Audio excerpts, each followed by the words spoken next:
Sir నమస్తే. శ్రీమాత్రే నమః. సరే, ఇప్పుడు వినాయక చవితి విగ్రహాలు చూస్తున్నాం. ఏవేవో కొత్త విగ్రహాలు సినిమాలకి సంబంధించి పుష్ప విగ్రహం అని, ఇంకొకటి సలార్ విగ్రహం అని, ఏవేవో కొత్త రకంగా పెట్టేస్తున్నారు. అంటే అభిమానం ఉండొచ్చు, కానీ అది భగవంతుడికి ఆపాదించడం ఎంతవరకు కరెక్ట్ అంటారు?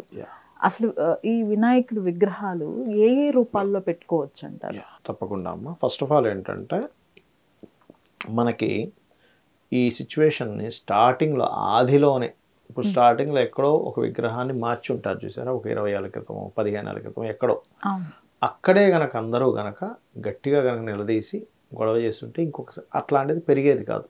ఇప్పుడే ప్రయత్నించేవారు ఎప్పుడు కూడా. మనం చూడండి, అందుకే చిన్నపిల్లల విషయంలో కూడా ఇంట్లో కూడా ఫస్ట్ తప్పు చేసినప్పుడే వాడిని గట్టిగా ఇచ్చేస్తాము అని చెప్పని ఇచ్చేస్తారు.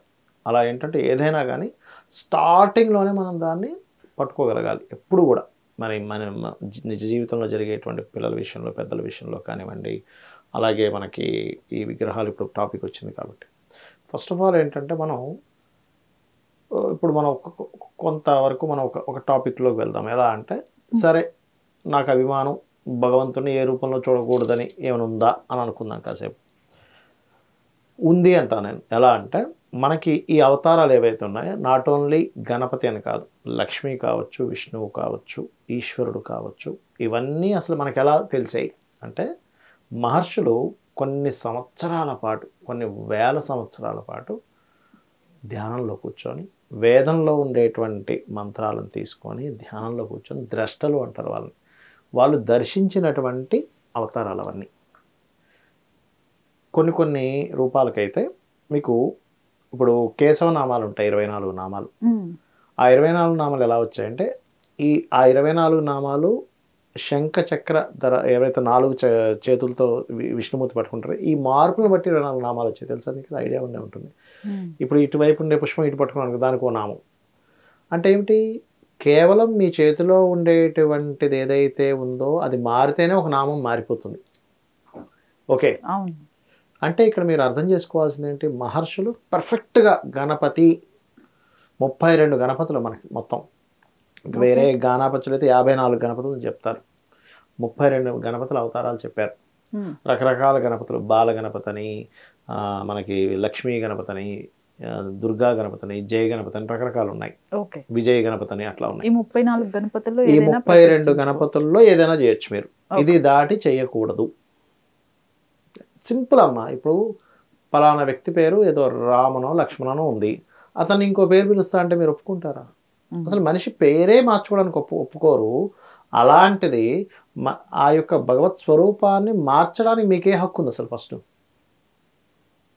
అలా చేయడం వల్ల కలిగే ఫలితాలు, దుష్ఫలితాలు ఏమంటే, ఎవరైతే ఆ విగ్రహం తయారు చేశారో, కొన్నారో, ఫస్ట్ కొనేవాడిని బట్టి తయారు చేస్తాడు. కొనేవాడే లేడనుకోండి, ఎందుకు తయారు చేస్తాడు అమ్మవాడు? ఫస్ట్ అంటే కొనే వాళ్ళకి ఫస్ట్ బుద్ధి ఉండాలి. అలాంటి విగ్రహం అసలు పెట్టడం శాస్త్రీయమా కాదా? అస్సలు శాస్త్రీయం కాదు. నువ్వు ఏ రూపాన్నైతే పెట్టి నువ్వు చేస్తుంటావో ఆ రూపానికి తగ్గట్టుగా ఒక ఎనర్జీ ఫామ్ అవుతుంది. గుర్తుపెట్టుకోండి. ఇప్పుడు మీరు చూడండి, మనకి ఒక యంత్రం ఉంది. అది ఎలా అంటే, మీరు దాని మీద కనుక ఒక బీజాక్షరాన్ని కనుక మీరు దాని మీద ప్లే చేస్తే అది ఒక రూపాన్ని దాలుస్తుంది. అంటే ఒక రూపానికి ఒక శక్తి ఉంటుందమ్మా. గణపతి అంటే గణపతి రూపం ఒకటి ఉంది. 32 రూపాయలు చెప్పారు. ఆ 32 ప్రామాణికం. ఇష్టం వచ్చినట్టుగా రూపాలు చేసుకుంటే అది ప్రామాణికం కాదు. ఇప్పుడు మీరు చిన్న ఎగ్జాంపుల్, చిన్నపిల్లడు, ఒక పిల్లడు పుట్టాడు, తలతో పుట్టాడు. మీరు దాన్ని అబ్బా భలే ఉంది, తల క్రియేటివ్గా అనుకుంటారు. అయ్యో డిఫెక్ట్ వచ్చిందని అనుకుంటారా? చెయ్యి నార్మల్ చెయ్యి కాకుండా పెద్ద బోధ చేయితో పుట్టాడు, బాధపడతాం. పిల్లడు పుడితేనే మనం బాధపడతాం. భగవత్ స్వరూపాన్ని అట్లా ఎలా తయారు చేస్తావు? ఫస్ట్ ఈ సృష్టిని మొత్తం నడిపించేటువంటి భగవంతుడికి ఒక స్వరూపం ఉంది. నీకు అభిమానం ఉంటే, హీరోల మీదో హీరోయిన్ల మీదో నీకు అభిమానం ఉంటే, ఆ అభిమానం తగ్గట్టుగా వాళ్ళు ఏం చేస్తున్నారో అది నువ్వు చెయ్యి.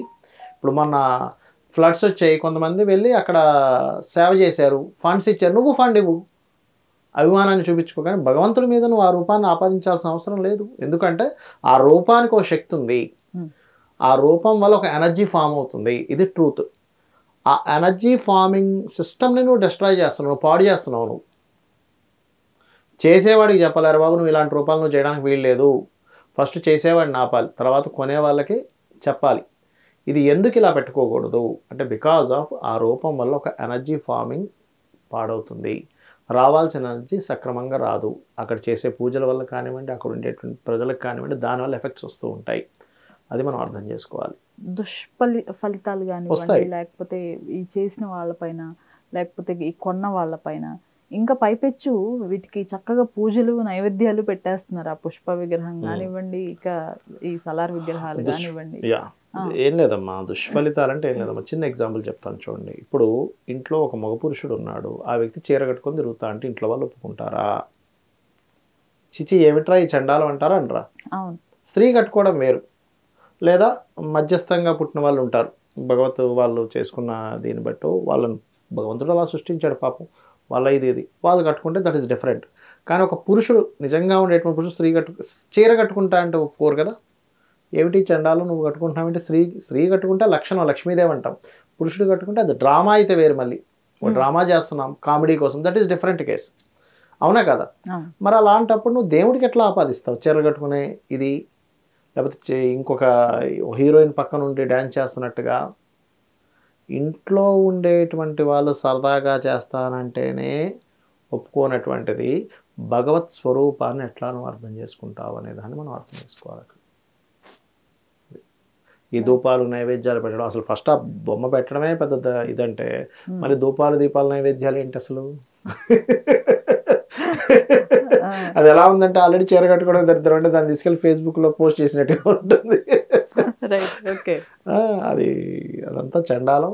ఫస్ట్ ఆఫ్ ఆల్ ఇక్కడి నుంచి అయినా సరే బొమ్మల విగ్రహాలు తయారు చేసేవారికి అరే బాబు నువ్వు చెయ్యొద్దు, స్ట్రిక్ట్గా వస్తుంది అన్నప్పుడు మనం సోషల్ మీడియా ఉంది కాబట్టి దాన్ని మనం వాడుకోగలగాలి. అలాగా బాబు ఒక విగ్రహం 32 అవతారాలు ఉన్నాయి, 32 అవతారాలనే మనం తీసుకోవాలి, 32 ఆకారాలను తీసుకోవాలి. దానికి ఒక ఎనర్జీ ఫామ్ అయి ఉంటుంది. లక్ష్మీ గణపతి చేస్తున్నామంటే ధనాన్ని ఇచ్చే ఎనర్జీ ఫామ్ అయి ఉంటుంది. దానికి బాల గణపతి చేసేటప్పుడు సంతానాన్ని ఇచ్చే ఎనర్జీ ఫామ్ అయి ఉంటుంది. అదేవిధంగా మనకి విజయ గణపతి ఉన్నప్పుడు జయాన్ని ఇచ్చే ఎనర్జీ దానికి ఫామ్ అయి ఉంది. మరి పుష్పనో లేకపోతే ఇంకోటేదో పెట్టుకుంటే దానికి ఎనర్జీ ఫామ్ అయి ఉంది. పుష్ప మంచి సినిమా, మంచి డైరెక్టర్, నువ్వు దాన్ని చూసి ఇన్స్పైర్ అవ్వు. అబ్బా Sukumar is very creative director, Allu Arjun అద్భుతంగా చేస్తాడండి యాక్టింగ్, అది నువ్వు అవు. లేదా పలానా హీరో, పలానా డైరెక్టర్, పలానా ప్రొడ్యూసర్ అక్కడ ఫ్లడ్స్కి వెళ్ళారు, లేకపోతే చిరంజీవి గారు బ్లడ్ బ్యాంక్ పెట్టారు, నేను బ్లడ్ ఇస్తాను, నేను 10 మందికి బ్లడ్ ఇవ్వమని చెప్పి చెప్తా. అది నువ్వు ఇన్స్పైర్ అవ్వాల్సిన విధానం, అంతేగాని దాన్ని తీసుకొచ్చి భగవంతుడికి ఆపాదించాల్సినది కాదు అక్కడ. అది ఆ క్లారిటీ ఉండాలి ఫస్ట్ మనకి ఏం చేస్తున్నాం అనేటువంటిది. రైట్ సార్, ధన్యవాదాలు. శ్రీమాత్రే నమః.